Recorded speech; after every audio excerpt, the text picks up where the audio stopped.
l'an 24 avant notre ère, l'Empire romain est à son apogée. Il a conquis l'Égypte et veut s'emparer des richesses du Sud. Mais les Romains vont se heurter à un mur de fer dirigé par des femmes. On les appelle les Candaces. Voici l'histoire des reines guerrières qui n'ont jamais plié le genou.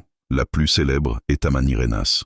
Quand les Romains envahissent son territoire, elle ne négocie pas. Elle attaque. Elle mène ses troupes en personne et perd un œil au combat. Mais elle continue de se battre.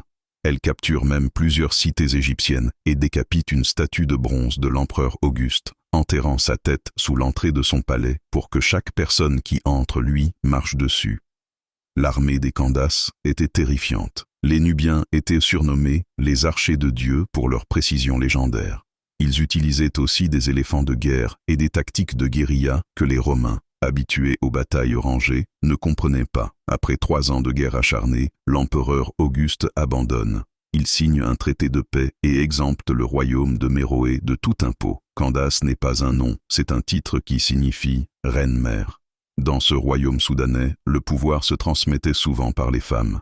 Elles étaient bâtisseuses, prêtresses et protectrices de la nation. C'est grâce à elles que la culture méroïtique a survécu pendant des siècles, indépendante et fière, avec sa propre écriture que nous n'avons toujours pas totalement déchiffrée. Les Candaces sont la preuve que la résistance africaine ne date pas d'hier. Connaissiez-vous ces reines qui ont vaincu Rome? Partagez cette vidéo pour honorer ces guerrières oubliées et dites-moi en commentaire quelle autre femme de l'histoire mériterait son film au cinéma.